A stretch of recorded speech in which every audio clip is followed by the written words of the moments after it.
விந்தணு என்பது விதை தொடர்ந்து வருகிறது. ஆனால் அது அங்கே உருவாகி, அதாவது இந்த விதைப்பைகள் உருவாகி அதே இந்த வினாயில் இருக்கும். அந்த சொன்னால் மனிதன் இருந்து படைக்கப்பட்ட நீங்கள் அறிவித்தால் அவர்கள் குதித்து ஓடி வரும் விந்தணுக்களில், அதாவது அது எவ்விடம் உள்ளது விழாயலிற்கு இடையே உருவத்தண்டிக்கும் விழாயலிற்கும் இடையே உள்ளது. ஆனால் இது அது பணியே உள்ளது. ஆனால் குர்ஆன் உண்மையை தான் சொல்கிறது. ஏனென்றால் விழாயலிற்கும் உருவுக்கும் இடையே இருக்கிறது என்பதை நாம் பார்த்தோம் என்றால் இங்கே உருவாகும் விந்தணுக்கள் இதனூடாக சென்று இவ்விடத்தில் இங்கே சேமிக்கப்படும். பின்னர் தான் அது வரும். அப்பொழுது குர்ஆன் உண்மையை தான் கூறியிருக்கிறது. அதே போலத்தான் பெண்களுக்கு கூட இவ்விடத்தில், அதாவது முதலம் கண்டு விழாயின் 2 பக்கத்தில் இருக்கும். இங்கிருந்து தான் அவர்களுக்கு ஆகவே தற்போது காணப்பட்டுள்ள அறிவியலில் கூட தெரியாத விடயங்களை 1500 வருடங்களுக்கு முன் குர்ஆன் சொல்லியிருக்கிறது என்றால் அது சத்தியவாங்கமாக தானே. அடுத்ததாக சொல்ல போனால் ஆணின் ஆட்டு விந்தணுக்கள் பெண் தொகுதியில் சினைந்து முட்டை வரும். அதுக்கு அவங்களோட ஆணின் விந்து வன்மையானதும் பெண்ணின் சினைந்து முட்டை மஞ்சளும் மென்மையுடைய சொல்றாங்க. அது உண்மையா? அதாவது சுருக்கமாக சொல்லப்போனால் முகமது நபி அவரை எப்படி சொல்லுவாங்கன்னா உண்மை நபி சொல்லுவாங்க. அவங்க குர்ஆனை கூட அவங்க எழுதல, துறையெல்லாம் அவங்களை வச்சு அவங்களோட அறிவுரையில தான் குர்ஆன் எழுதப்படும். ஆகவே நம்ம சொல்லலாம், இப்ப சில விதண்டாவாதிகள் சொல்லலாம் ஆணின் விந்து வெண்மையுடையது என்று சொன்னால் அது கண்ணுக்கு தெரியக்கூடியது வெண்மை. ஆனால் வன்மையை நம்மால் அதிகங்க. அதே போல உதாரணத்துக்கு சினைக்கு முட்டை எனது அளவுக்கு இருந்தால் விந்தணு எனது ஒரு முழங்கால் அளவுக்கு தான் இருக்கு. அவ்வளவு பெரிய அந்த சினைக்கு முட்டை ஒரு விந்தனை குறைக்கின்றது என்றால் அது விந்தணு வன்மையானது. ஆகவே இதனூடாகவும் உண்மை நபி முகமது நபி தனது இச்சைப்படி பேசுமாட்டார். அவர்கள் பேசும் அனைத்து அல்லாஹ்வுடைய வார்த்தைகள் என்பதன் மூலமாகவும் முகமது நபியும் அவர் கொண்டு வந்த மார்க்கமும் சத்தியமா இருக்க வேண்டும் சொல்லலாம். அடுத்தது பார்த்தா இந்த விந்தணுவும் இந்த சூழலும் இணையதன் மூலமாக இடத்தை கட்டி, அதாவது அல்லாஹ் இக்ரால சொல்றான் கலக்கல் இன்சானமின் அலக். நாம் அலக் என்ற நிலையில் அலக் என்பதற்கு 2 வடிவம். ஒன்று இரத்த கட்டி அல்லது தொங்கிக் கொண்டுள்ள ஒரு பொருள், அதாவது அட்டை பூச்சி சொல்லலாம். நாம் இதுதான் ஒரு அட்டை பூச்சியின் ஒரு வடிவம். அதே வடிவம் ஒரு இதுக்குள்ள நாம் இப்பொழுது ஸ்கேன் செய்து, ஆனால் அப்போது ஒரு கருவியும் இல்லை. அவர்கள் உட்புறந்து பார்க்கவும் போவதில்லை. அதனூடாகவும் நாம் சொல்லலாம் இதே போல இருப்பது என்பது நமக்கே தெரியாது. அதனூடாகவும் இது சத்தியமா இருக்கும் என்று சொல்லலாம்.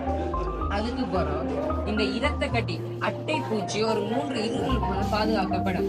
அதாவது அல்லாஹ் 39 அல்ல, அது உங்கள் தாய்மாரின் வயல்களில் ஒன்றன் பின் ஒன்றாம் 3 இருகளை வைத்து உங்களை படைக்கின்றார். அந்த படைகள் ஃபர்ஸ்ட் இந்த படை, அதாவது ஒரு குழந்தை அட்டை பூச்சி இருக்கிற இதுல பாதுகாக்கப்படும். பின்னர் அந்த குழந்தை அந்த விந்தணுக்களும் சூழல்களும் இதிலே பாதுகாக்கப்பட்டு பிள்ளை இதிலே பாதுகாக்கப்பட்டு பின்னர் அந்த பிள்ளையை சுற்றி ஒரு அட்டை பூச்சி பாதுகாக்கப்பட்டு பிள்ளையை சுற்றி ஒரு சவுக்கடை, அதைத்தான் நான் இங்கே பார்க்கலாம். இந்த சிவப்பாக இருக்கிறது அடிவயிறு, அது ஒரு அட்டை பூச்சி, அதாவது விந்தணுக்களை தானாகவே இருக்கும். அது அட்டை அந்த விந்தணுக்களை அது பாதுகாக்கும். அடுத்ததாக ஒரு குழந்தை உருவாகும், அதாவது கருப்பை சுவர். பின்னர் அந்த குழந்தையை சுற்றி ஒரு படலம், சவ்வு படலம் தோன்றும். இதனூடாகவும் குர்ஆனில் கூறியது அறிவியல் இலக்கியத்தால் குர்ஆன் நிச்சயமா சத்தியமா இருக்கும். அதுக்கு பிறகு பார்த்தோம் என்றால் படைப்பு. நான் இதுக்கு சொன்னதை தான் அதற்கும் சொல்லப்படுறேன். யாருமே உச்சல் பார்க்க போகிறதில்லை. இது எப்படி அட்டை பூச்சி. அதே போல அல்லாஹ் படிப்படியாக சொல்கிறார். இதற்கு அந்த விந்தினை இரத்த கட்டியின் வடிவில் அமைத்தோம். பின்னர் அந்த இரத்த கட்டியை சதை கட்டி ஆக்கினோம். பிறகு அந்த சதை கட்டியை எலும்புகள் ஆக்கினோம். பிறகு அந்த சதை எலும்புகள், பிறகு அந்த எலும்பை சதையாகும். பிறகு அதனை முற்றிலும் வேறொரு படைப்பாக வளர செய்தார். இப்ப எனக்கு தான் தெரியும் இது ஓனரா இருக்கிறதால நான் அதே மாதிரி அல்லாஹ்வும் படைத்ததால தான் அல்லாஹ்வுக்கு ஒப்பண்டா படிப்படியா அல்லாஹ் சொல்றான்னா அவன் எவ்வளவு பெரிய அழகான படைப்பாளர். அதான் அல்லாஹ் கடை பேசணும். அல்லாஹ் படைப்பாளர்களில் மிகவும் அழகான படைப்பாளர். அப்ப இதனூடாகவும் நான் சொல்லலாம். அடுத்தது குழந்தை பிறந்தவுடன் அந்த குழந்தைக்கு வேண்டியது கைரேகை. இப்ப நான் இப்பொழுது இருந்த மாதிரி எதிர்காலத்தில் இருக்க போதிலே சிறுபராயத்தில் இருந்ததில்லை. ஆனால் நான் உறந்த கை எப்படி கைரேகை அதே போலதான் எனது கைரேகை இப்பொழுதும் இருக்கு. ஆகவேதான் நல்லா சொல்கிறார், அவர்கள் நினைக்கின்றார்கள் அவர்களை நாங்கள் திரும்ப எழுப்ப மாட்டோம் என்று. அவர்களின் கைரேகை நுணுக்கமாக வைத்து கூட அவர்கள் இது தொடர்பாக அடுத்த பிரசன்டேஷனில் அவர் விளங்குவார்.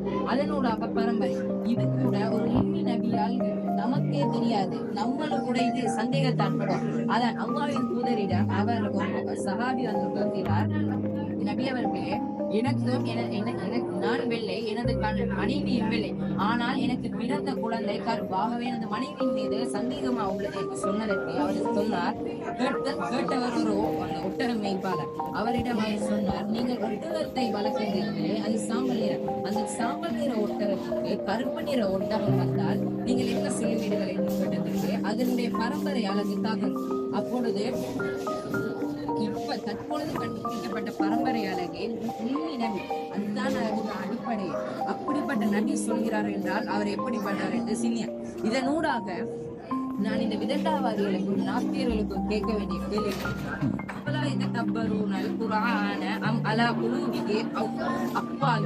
உங்கள் நெற்றில ஏதாவது உங்களோட மனசுல ஏதாவது கூட்டு போட்டிருக்கா? உங்களோட மனசுல நீங்க குர்ஆனை சிந்தித்து பார்க்க மாட்டீங்களா? உங்களோட மனசுல கூட்டு போட்டிருக்கா? நிச்சயமாக இந்த பிரபஞ்சத்தில் அல்லாஹ் குர்ஆன்ல சொல்றான், சிந்திப்பவர்களுக்கு நிச்சயமா அத்தாட்சிகளை சிந்திச்சா இதுதான் சத்தியமா இருக்கும் என்று நீங்களே புரிஞ்சுக்கிறீங்க. ஒரு